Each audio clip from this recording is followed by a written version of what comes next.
जाना तो इस दुनिया से एक दिन सबको है, लेकिन पूरे आन बान और शान के साथ जहान से जाना किसी किसी खुश नसीब को नसीब होता है, जिनके जाने के बाद उस शख्स की जिंदगी की कामयाबियों, शोहरत की बुलंदियों से ज्यादा उनकी शख्सियत की चर्चा हो, वही तो देश के रतन कहलाते हैं। जिनकी विदाई के वक्त लोग क्या हासिल कर लिया से ज्यादा क्या देकर गए परिवार को, समाज को, अपने शहर को, देश को और इस दुनिया को, इसकी चर्चा करें, इसे ही तो शान से जाना कहते हैं।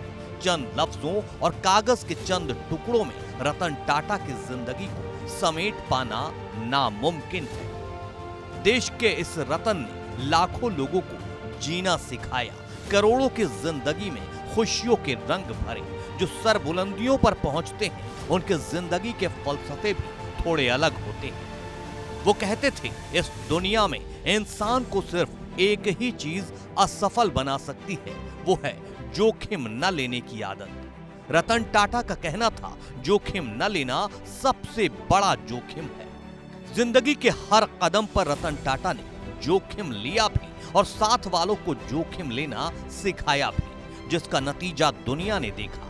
करियर के शुरुआती दौर में जेआरडी टाटा ने उन्हें कमजोर कंपनियों सेंट्रल इंडिया मिल और नेल्को को जिंदा करने की जिम्मेदारी सौंपी।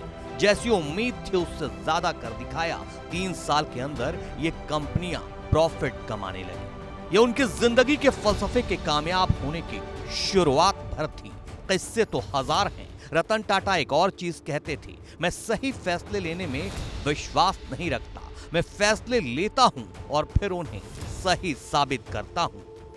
उन्होंने ऐसा ही किया। एक ऐसा वक्त भी था जब कारोबार जगत के दिग्गजों ने रतन टाटा की समझ पर सवाल उठाए, लेकिन वो अपने फैसलों पर डटे रहे। साल 2000 में उन्होंने अपने से दोगुने बड़े ब्रिटिश ग्रुप टेटली का अधिग्रहण किया। तब उनके फैसलों पर सवाल उठाए गए थे, लेकिन अब ये दुनिया की दूसरी सबसे बड़ी चाय कंपनी है।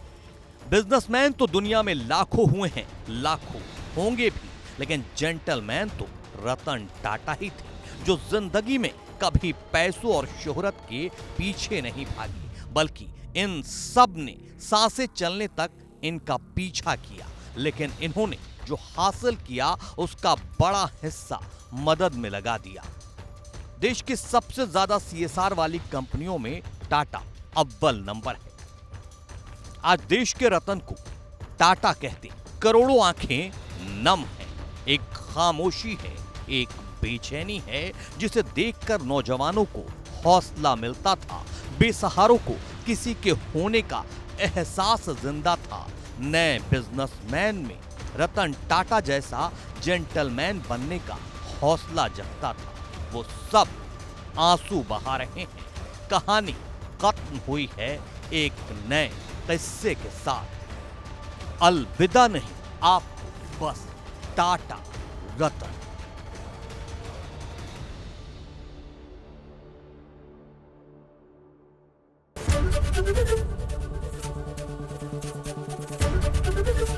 एबीपी गंगा, खबर आपकी, जुबान आपकी।